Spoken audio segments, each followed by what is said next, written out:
Hey everybody, and welcome to a bonus or supplementary Hearthstone video. This is going to be basically an unboxing, but digitally speaking, of me opening 40 packs of expert level cards in Hearthstone. So if you're not familiar with basically how this works, there's the arena mode, which I've already played a bunch of, and will continue playing a bunch of, where you make your own deck on the fly. But then there's also this play mode here, which is constructed deck building, basically. And as you can see, since the wipe, I've gotten all the way up to Diamond. I think I need some new cards to really propel myself up to the Master League and hopefully be able to stay there. So I'm hoping to get some good Hunter cards over the course of this, and I did pick up 40 packs, which ran me about $50 US, I guess. So it's like $1.25 a pack at that level. And you know what? I've already spent like 40 to 50 hours on Hearthstone, so I feel totally justified in paying for this. But if you're the kind of person who wants to play the game entirely for free, you can do that as well. Also, keep in mind, what are you going to see over the course of this video? Me opening 40 packs. I'm going to hope to get some good rares, epics, and legendaries, maybe some golden cards as well. And I am going to keep track and hopefully provide some stats at the end, but if you're hoping to see some play in this video, I would encourage you to go elsewhere because you're not going to see this. This is just going to be a bonus video, special content, if you will, for people who are interested. So without further ado, this could take a while, so let's get started.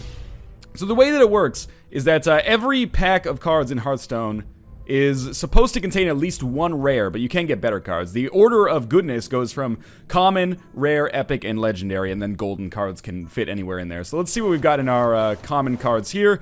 Sure, that's fine. We got a couple of secrets, or actually a couple of spells, one secret, and Mogushan Warden, which I don't really like, and Murloc Tidecaller, which will be awesome if I try to build like a Murloc deck, but I'm not really interested in that at all. But there is an achievement in game for actually unlocking all of the Murloc cards, which would be awesome to get, I guess, because it would give me some in-game gold. This is a terrible pack, in my opinion. Our rare was Alarmo Bot, which is a card which basically you play it, and then at the start of your next turn, it swaps out and puts a random creature from your hand into the fold, I guess, or onto the field. I don't really like it. It can be good, I guess, but it usually dies in a turn, and you don't really get anything for it for the most part anyway, so that kind of sucks. Mad Bombers I love, though. The more of those I can get, the better, even though you can only have 2 in a deck. You can mouse over, by the way, and see if you have any epics or legendaries based on the color of the outline. As you can see, this is blue, so that means it is going to be a rare Eaglehorn Bow. It's a good card. So as of right now, we are sitting at 3 rares. I'm hoping to get at least 1 to 3 legendaries, ideally. Still, we're exclusively getting kind of terrible payouts so far. I really like Defias Ringleader. I actually really like Gadgets and Auctioneer as well. Defias Ringleader's been nerfed a little bit. It used to be, this is our town scrub card, but it used to be 2-3, but now it's 2-2, which is a little bit easier to deal with for enemies, which is good. Dark Iron Dwarf is an awesome card as well. For 4 mana, you're essentially getting a 6-4 creature because it's 4-4, but then your Battle Cry gives a minion +2 attack. The only thing that's worth noting about this thing that makes it kind of bad is if you play this and the enemy has a minion, but you have no minions, you have to use the Battle Cry, so you can end up giving the enemy 2 attack by accident if you're not careful. So that will be our 4th rare. A little bit disappointed with the results so far, but let's keep on trucking here. Eventually, I may make some videos. Was that an epic? No, there's a rare and an epic in here. Okay. Eventually, I will make some videos of play mode, but I want to get to Master League first, so those videos are actually something valuable. So we got South Sea Captain. It's a card that you get if you want to have a pirate-focused deck, because it does buff all other pirates pretty well. And, you know, 3 mana for a 3-3 with a buff is pretty good, but I've never made a pirate-focused deck. Maybe this is a good opportunity to change that. Crazed Alchemist is a card I like a lot as well. Let's drop some more cards in here. So we did get our first epic there, and I think that means we are at 5 rares. I'm trying to keep track of it so these stats are actually meaningful. There's another epic here, actually, and another rare. So let's see. We'll check out the commons first, of course. Sure, I like Leper Gnome decently enough. Our rare is Felguard. I've never seen this, actually. Taunt, Battle Cry, destroy one of your own mana crystals. That seems dangerous. And our epic card, Pit Lord for the Warlock, deals 5 damage to your hero, but a 5-6 creature for 4 mana is a pretty good deal. Again, I've never really built a Warlock deck, so this might give me the cards necessary to kind of start that up. We have another epic in here. No rare, though, but that's okay. 3 epics out of the packs that we've opened here is quite solid in my opinion so far. Really like Mark of Nature, really like Earthen Ring Farseer, really like Abusive Sergeant. Not a big fan of Ice Barrier. Our epic card, Ice Block. When your hero takes fatal damage, prevent it and become immune this turn. I don't really think that's that valuable, but I'm happy to get it regardless.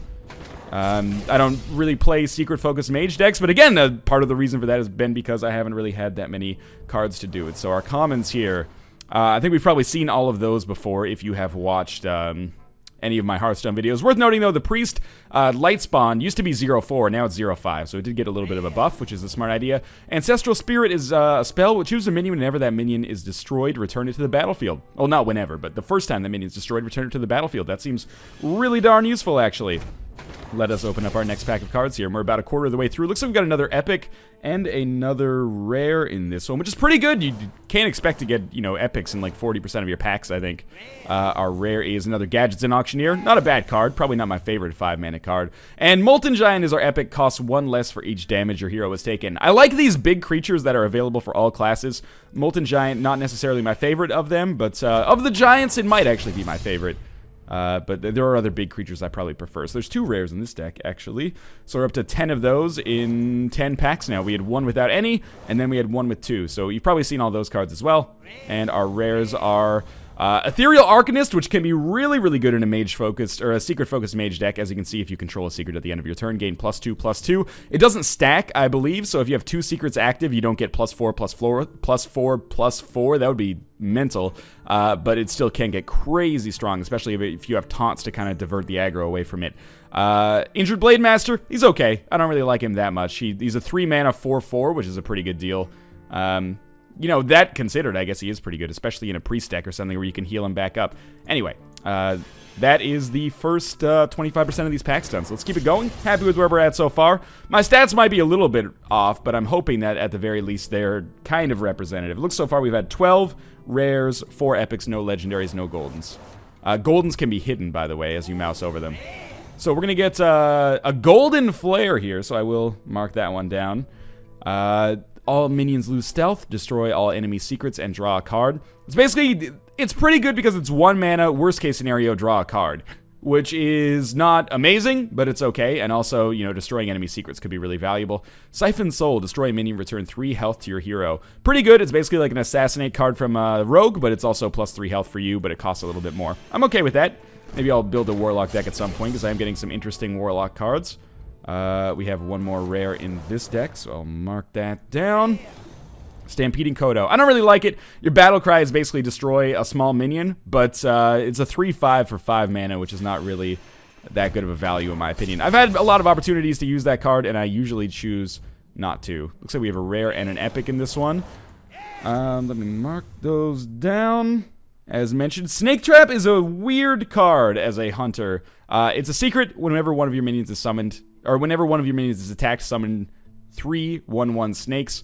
It's pretty good for 2 mana, but I don't know. I've never really built a secret-focused anything deck, much less a hunter deck. Explosive Trap can be really good, though.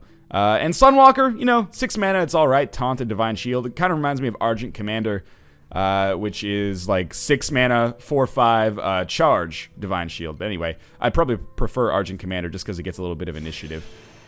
So that was a pretty good payout in that pack. I'm still looking for more, any legendaries, really. Looks like on this one we're going to have 1 rare. Legendaries, I watched Kate open 40 packs, and she ended up getting 1 legendary, maybe 2 legendaries. So I'm not holding out a lot of hope of getting like 5 or 6 of them, but I would like to get at least 1 or 2. Blade Flurry as a rogue is interesting. That was in that rogue deck that I got 0 and 3 with in the arena. The only 0 and 3 I've recorded. Not necessarily a point of personal pride. So we have 4 commons and a rare again. Vaporize, it's pretty good. Again, another mage secret. Apparently that is what we're primarily getting from our rare cards here as we approach the halfway point. And I'm hoping to mouse over 1 and see a golden glow. Not so far. I do like getting more shaman cards so I can build a deck with those. And Venture Company Mercenary is always good. I think I already have at least 2 of those, though. And another Ethereal Arcanist, unfortunately. Looks like we're at 16 rares, which is right in line with where we should be. 5 epics. Oh, 6 epics. What is this one? Brawl. Okay, Brawl's a cool card. It destroys all minions except 1 chosen randomly. So if you throw this out and the enemy has a ton of minions on the field, then, you know, it'll destroy all but 1 of them. Maybe it'll leave your minion there. Maybe not, though. So that's 1 epic and 1 rare. Our rare in this case is going to be Sunwalker, which we already saw. Oh, wait, we also had another rare there. Unfortunately, you know, one of these rares we already have. The other rare in Arcane Golem I don't really like. It's 4/2 charge. That's good for 3 mana. It's a pretty good value. But the battle cry gives your opponent basically the effect of a wild growth. Gives them a mana crystal, which I think is a tough sell because if you play it early, then you're giving your opponent kind of a, you know, a step forward to be able to beat you later. All right, so those are all common cards, and our rare card is Mana Addict, which is pretty good. I think I'm currently using this in my Paladin deck that I'm playing in the arena as of the time of this recording, although this will probably go up before those videos go up, so that will... Whoa, okay, we did get a legendary there. We got a legendary Leroy Jenkins. Who would have thought? I've never actually seen this card. So it's a 4 mana, 6/6 charge. Sorry, no, it's not 6/6. 6/2 charge that summons 2 1/1 whelps for your opponent. So cool animation on this as well. Make sure to mark that down. It's a golden legendary. That's golden, and that's 1 golden legendary that I will write down. What's our other card here? It's another rare. Mana Tide Totem. I like that. It gives you a ton of card draw as a shaman. Finally, we got 1 golden legendary, though, so that it's all justified in my opinion. Not like I can actually sell this. That money is gone to the ether forever. Cool card, though. I don't know how much I like it, but I like that I have it. Let's put it that way. We can disenchant it for a ton. Let's drag another pack over here, and we're only about halfway done. We got a golden common there, and a rare. So let me get the rare mark down here, and another golden. So it's 3 golden cards, which is nice. Unfortunately, Shield Bearer is a card that I don't really like at all. It can be kind of annoying, but it's also, you got to buff it to do something with it. Ironbeak Owl, though, is so good. Sun Fury Protector gives adjacent minions taunt. It's basically, it's a 2 mana, 2/3 drop, so you can think of this as like a River Crocolisk or something like that. But it has the ability to give adjacent minions taunt, which could be used, valuably, I suppose. And now we're past the halfway point. So I'm pretty good with I'm pretty happy with the results we've gotten so far. Starfall, not my favorite rare card, but that's okay. So I'm looking at it right now, and if I'm correct, we have 22 rares, 3 goldens, one of which is a legendary, 1 legendary, and 6 epic cards, which is not bad, not bad. I could, Hearthstone is not necessarily a pay-to-win game, but I do think that people who invest money in cards like this do have an advantage. So selfishly, as someone who's invested money in it, I am looking to these cards to give me a slight advantage, which is obviously going to leave a bad taste in some people's mouths. Sunwalker is not great because we already have 2 of them. And our epic card here is Spellbender, which I also don't really like. When an enemy casts a spell on a minion, summon a 1/3 as the new target. It can be good to like divert a fireball or something like that, but I don't know. It's pretty expensive for what it actually gives you. Nice to add to the collection, I suppose, though. What do we have on this one? Well, it looks like 1 rare. Yes, indeed. So we'll mark that rare down, and our card is actually going to be Kirin Tormage, another great mage card if you're building a secret focus deck, because the next secret you play this turn costs 0, which can be something done to mitigate the cost of something like a Spellbender, which I kind of consider a little cost prohibitive, but again, take that with a grain of salt because I don't play that much mage focus. So this is a 2 rare, 1 epic pack, which is nice. Those are our commons right there. And our rare Sun Fury Protector and Emperor Cobra. I love Emperor Cobra. Sun Fury Protector also okay. And our epic card, South Sea Captain. So we already had one of those, but that's another pirate card that we can use to buff other pirates if we ever make a pirate-focused deck. Those are like the 2 decks I think you're supposed to make. Oh, we've got another epic in here too. You're supposed to make a Murloc deck and you're supposed to make a pirate deck just to kind of get a feel for it. Oh, that is another legendary card here. So that is not a common. That's Alexstrasza. Set a hero's remaining health to 15. So there's 2 ways that you can use this card, interestingly. One way is when you're about to die, you play this and maybe you go from 2 health to 15 health. That's pretty awesome. Then you have an 8/8 creature on the field. Or maybe your opponent is at like 30 health and you then use the battle cry to set his health remaining to 15. Interesting card. 9 mana for an 8/8 is a little expensive. Keep in mind that, Druid has like an 8/8 card that is a taunt. I forget what it's called, like Ironbark Protector or something like that. And that's only 8 mana, so this is a little bit more expensive, but it's also a little bit cooler with the battle cry, so I like it. Our epic card is a Golden Bestial Wrath. What is that? Give a beast +2 attack and immune this turn. That is an awesome card. And Headcrack is our rare for the rogue, another good card that allows you to. It's more expensive now since the nerf, but you can use it to continually deal damage to the enemies over and over and over. So, very pleased with what we've gotten out of this so far. This one appears to be 1... Oh, we've got another golden card. Silvermoon Guardian. It's okay. 4 mana, 3/3. I'm not a huge fan of, but what's our rare card here? It is Young Priestess. At the end of your turn, give another random friendly minion +1 health. It's not a great 1 mana drop, but there's not that many great 1 mana drops, so, keep it in perspective, I suppose. See what we get out of this one. Looks like 1 rare. 1 rare. And maybe if we get lucky, a golden. But no such luck. Cool. Another Sunwalker. We are probably going to disenchant the bejesus out of those. What do we have in this one? We have a rare and an epic. So, mark it. I'm very pleased with the payout we've gotten here so far. The Priest Silence card for 0 mana is awesome. I'm very glad to have that. We have another pirate card. I think we already had that in our collection, though. Armor Smith. They sang, don't want to miss a thing. Whenever a friendly minion takes damage, gain 1 armor. That could be good. 2 mana, 1/4 is not a great drop, though. Compare that to something like a Dalaran Mage, for example, which I think is a bad card. It's a 1/4, 2 mana spell damage +1, I think. That's kind of cool, though. And our epic card is going to be Murloc War Leader, which I definitely did not have in my deck. All other Murlocs have +2/+1, so this is a huge asset for a Murloc-focused deck that I have never built, but it's nice to know that the possibility exists. Oh, I flipped over Leper Gnome by accident, but that's okay. Looks like we have 3 commons, and actually Blood Imp I'm so happy to have. This is the most annoying 1-card drop in the game, in my opinion. You summon it, it has stealth, and then for the rest of the game, unless you can find a way to deal with it, remember that stealth minions can't be targeted unless he chooses to attack with it. For the rest of the game, every card that you drop is going to have +1 health, which is really, really frustrating to deal with. Bloodsail Corsair is yet another pirate card, which we will eventually do something with. Let's pop open our 30th deck here, I believe. Should mouse over just a little bit. We have 1 rare in this one, and it's going to be equality, which is really good. Change the health of all minions to 1. You can use this on, like, your last turn as a paladin, neutralize, like, all of the enemies, and then just kill the enemy hero yourself. So it looks like there's 2 rares in this deck. None of those cards. I really love Spellbreaker, but I think I might already have 2. And then our rares are okay, Kirin Mage, which we already saw in the Mage deck earlier, and Doomguard. Charge and Battlecry. Discard 2 random cards. 5/7 for 5 mana is a smoking deal. It's pretty good value compared to something like a Chillwind Yeti, for example. Is Chillwind Yeti? It's 5 for a 4/5 or 4 for a 4/5. I think it's 4 for a 4. Anyway, the Battlecry can be bad, but maybe this is the only card in your hand, so I'm okay with that. We are now coming into the home stretch here. Let's see what we get. 1 rare. No Goldens. That's fine. I've already gotten pretty good value out of this, so I'll mark that down, and we'll get ready to give you the final stats as we finish up here. I'm marking this down old school style on like a pen and paper. No Excel for this guy. It looks like we have rare epic. Oh! We have 2 rares and an epic. Okay.